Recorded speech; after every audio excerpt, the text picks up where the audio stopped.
This is the growth strategist, Aldonna Ambler. I want to talk to you about how to stay open-minded when you're negotiating acquisitions or mergers. And it's very important. I'm seeing too many people get so attached to the punchline that they miss the value. Let me tell you a story. There was a prominent competitor, and it's a while ago now, that approached one of my firms when we were kind of feeling like we're the acquirer. And they were talking about buying us. But I don't know, there was something about it that told us, let's go talk to these people. They're prominent in the field, and let's see what they're going to say. And I'm glad we did that. We learned a great deal through their eyes what they valued. They valued some intellectual property that at the time, frankly, we didn't even recognize as intellectual property. They valued some of our sales process that we were taking for granted. I mean, there's a whole lot we learned. So we didn't get acquired, but I'll tell you, it led to some partner-level discussions that were really needed, and it made a big difference in our firm. So one of the things I've noticing recently is that I've been suggesting to our baby boomer clients that they need to get out and talk to complementary companies about, possible strategic alliances, possible joint ventures, possible merger, possible acquisition. You don't know which one it is.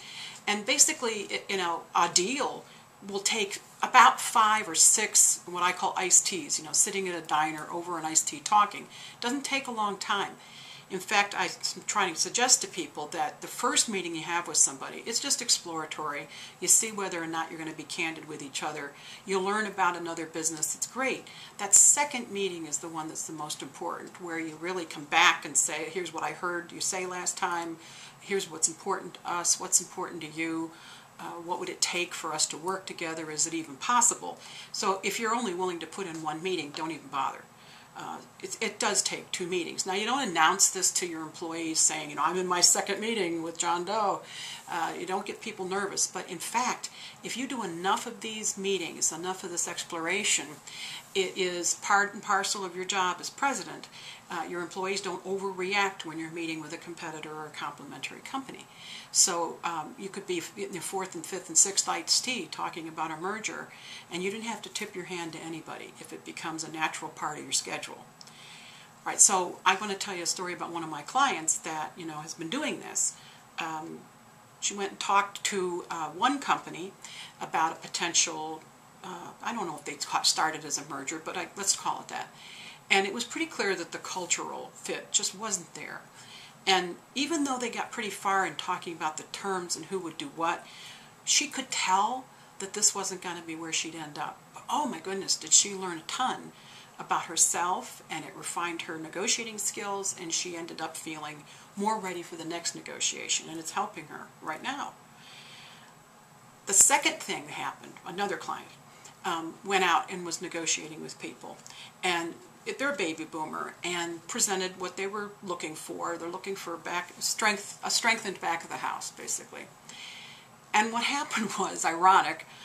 They're talking to a group of people who were younger, and those guys jumped to the assumption, they jumped to a conclusion, that the older folks that had come in, what they were really looking for was to retire, to sell their book of business, to sell the accounts, and go off and do whatever retirees want to do. So when the second iced tea happened, the proposal comes across the table, and it looked like a complete acquisition. It looked like, okay, here's how we're going to buy your accounts, here's how we're going to take over the assets, here's how you might be able to interact with us if you want to, and we've solved all your problems, aren't we nice? And frankly, it offended the older people, that were talking to them. They had no idea that anybody would see them as old. No, they didn't have any idea that someone would assume they're ready to retire, because they don't feel even close to being ready to retire. They were just exploring ways to have more efficient back of the house. But it was a wake-up call. It was like a whack on the head. And so they not only turned down the proposal, it re-energized them to go invest in some new technology to fill one of the positions that had been vacant for a while, raise their prices, and start, taking names. And I think they just kind of took offense to the premise. They left the door open with the young guys, but just being, seeing that mirror of how they were behaving was really good for them to see. Had another client which went out and talked with a competitor, and in their case it was also a back of the house kind of a deal.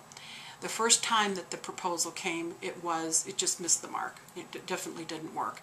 And so, my client continued to talk to 3 or 4 other companies, and so they're balancing the pros and cons, whether or not they should bring some people in, whether or not they do it through strategic alliances, very, very open.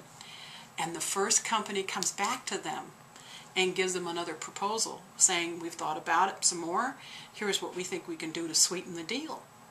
Now, I don't know if that's because they found out that my client was shopping and that they had to step up and they couldn't take them for granted anymore. You're not just negotiating with one company.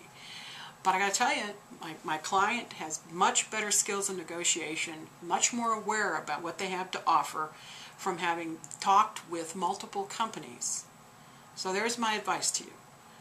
If you are a baby boomer in particular, but I think certainly nowadays that one of the roles of the president is having, sit over iced teas with competitors, with complementary businesses. It gives you information about your own company. It helps you refine your negotiating skills. And what do you care whether or not the final deal that you would cut with somebody is a strategic alliance, a joint venture, a merger, an acquisition, or something else? You can have the lawyers and accountants tell you the structure of what it is. You come up with something where you're working with people that is mutually beneficial. This is the growth strategist, Aldonna Ambler, with your tip about keeping your mind open during negotiations.